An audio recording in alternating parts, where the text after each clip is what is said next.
Iran അയൽ രാജ്യങ്ങളിലെ വിവിധ കേന്ദ്രങ്ങളിൽ ശക്തമായ ആക്രമണങ്ങൾ നടത്തിയിട്ടുണ്ട്. അതിന്റെ ഡീറ്റെയിൽസ് പ്രകാരമാണ്.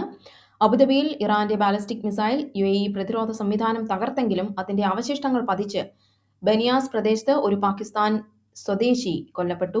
ദുബായിൽ ഇന്ന് പുലർച്ചെ നഗരത്തിൽ വൻ സ്ഫോടന ശബ്ദങ്ങൾ കേട്ടതിനെ തുടർന്ന് സുരക്ഷിതമായ ഇടങ്ങളിലേക്ക് മാറാൻ താമസക്കാർക്ക് നിർദ്ദേശം നൽകി.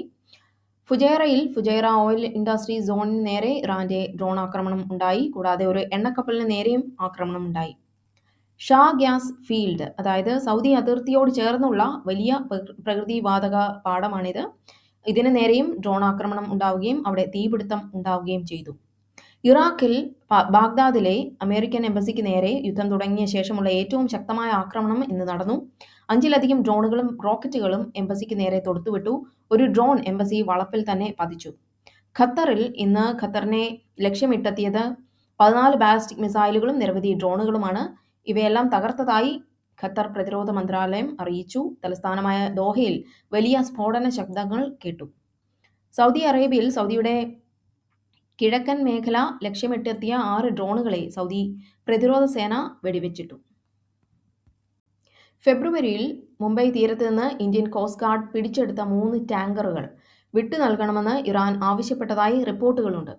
യുദ്ധം കാരണം ഇറാനിലുണ്ടായ മരുന്നുകളുടെയും മെഡിക്കൽ ഉപകരണങ്ങളുടെയും കടുത്ത ക്ഷാമം പരിഹരിക്കാൻ ഇന്ത്യയിൽ നിന്ന് അടിയന്തര സഹായം ഇറാൻ തേടിയിട്ടുണ്ടെന്നാണ് പറയപ്പെടുന്നത്. പേർഷ്യൻ ഗൾഫിലും ഹോർമൂസ് കടലിടുക്കിലും കുടുങ്ങിക്കിടക്കുന്ന 20ഓളം ഇന്ത്യൻ കപ്പലുകൾക്ക് സുരക്ഷിതമായി കടന്നുപോകാൻ അനുമതി നൽകുന്നതിന് പകരമായാണ് ഈ ആവശ്യങ്ങൾ ഇറാൻ മുന്നോട്ട് വെച്ചതായി പറയപ്പെടുന്നു.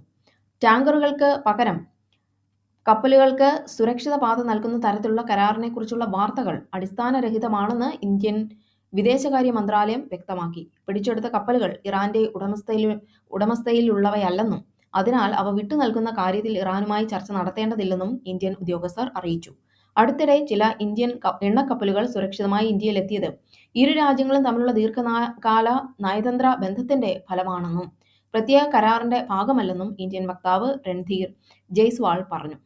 46,500 മെട്രിക് ടൺ ഗ്യാസുമായി രണ്ടാമത്തെ പ്രധാന ഇന്ത്യൻ LPG കപ്പലായ നന്ദാദേവി ഇന്ന് ഗുജറാത്തിലെ വാദിനാർ തുറമുഖത്ത് സുരക്ഷിതമായി എത്തിച്ചേർന്നു.